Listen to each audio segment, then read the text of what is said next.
Jumat 19 November pukul 8 malam live di Kompas TV. Kita beralih ke sorotan lainnya, Saudara. Kepolisian daerah Riau menetapkan Dekan Visip Universitas Riau, UNRI, sebagai tersangka kasus dugaan pelecehan seksual yang dilakukan terhadap salah satu mahasiswanya. Penasihat hukum korban mendorong kasus ini bisa segera disidangkan. Pihak kepolisian dari Polda Riau akhirnya menetapkan Dekan Visip Universitas Riau, Syafri Harto, sebagai tersangka kasus dugaan pelecehan seksual pada mahasiswinya. Penetapan tersangka dilakukan setelah polisi memeriksa 18 saksi dan sejumlah barang bukti. Penyidik juga akan memeriksa Syafri sebagai tersangka dalam waktu dekat. Penyidik telah menetapkan Saudara HS sebagai tersangka. Ini setelah melalui proses penyidikan, kemudian dilaksanakan gelar perkara. Penyidik telah memutuskan itu kemarin, kemudian akan segera dilakukan pemanggilan kepada Saudara HS untuk diperiksa sebagai tersangka. Lembaga Bantuan Hukum Pekanbaru yang mendampingi korban pelecehan seksual mahasiswi berinisial L mendorong tahapan selanjutnya bisa segera dilakukan hingga berkas perkara kasus ini dinyatakan lengkap, termasuk proses pelimpahan berkas dari pihak kepolisian ke kejaksaan.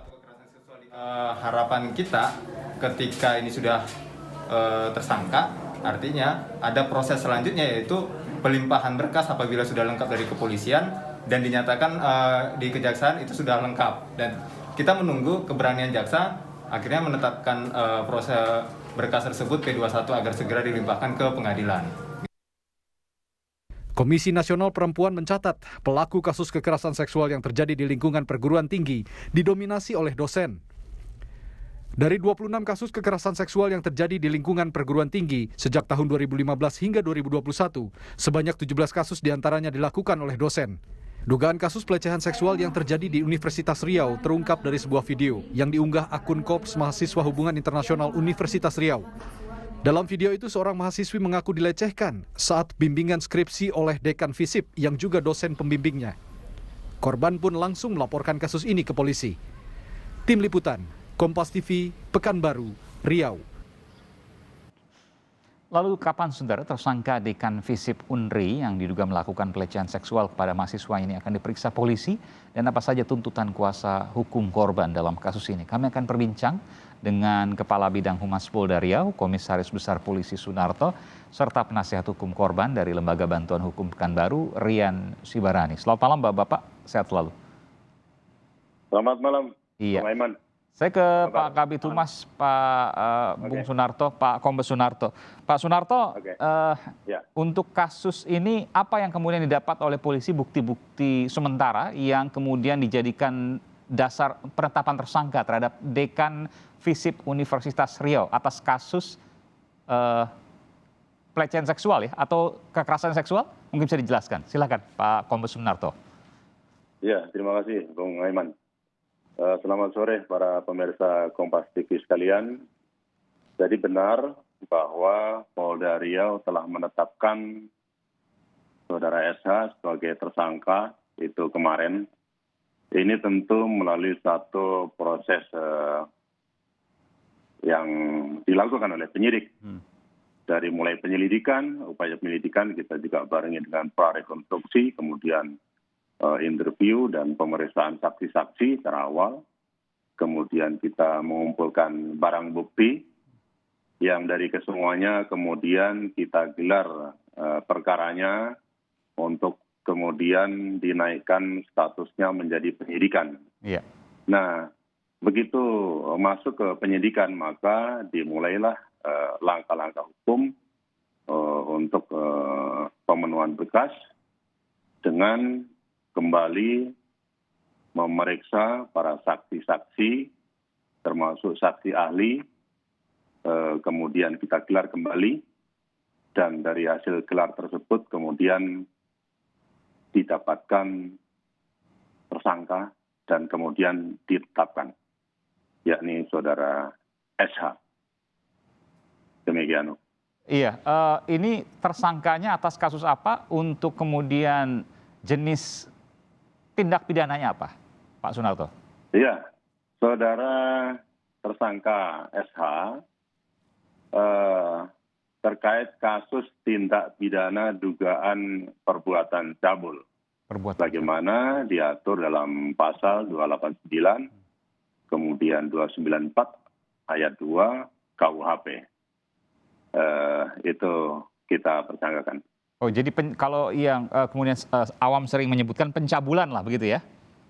Iya, tindak Pencabulan. pidana, dugaan tidak pidana cabul. Sejauh ini korbannya hanya satu atau mungkin bertambah, Pak Kabid? Iya, kita tangani dari satu korban atas nama L, mahasiswi di kampus tersebut.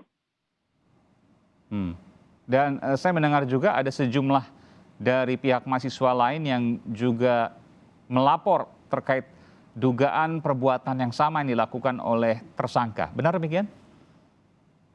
Ya, kalau memang ada kami persilakan untuk melapor, ya, melaporkan. Sejauh ini belum ada ya Pak Kabid ya?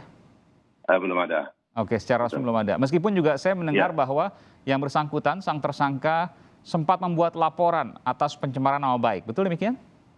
Iya, ada.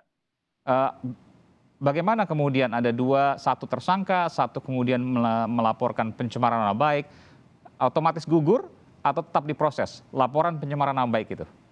Jadi kita lakukan upaya penegakan hukum secara proporsional, kemudian kita lakukan secara profesional.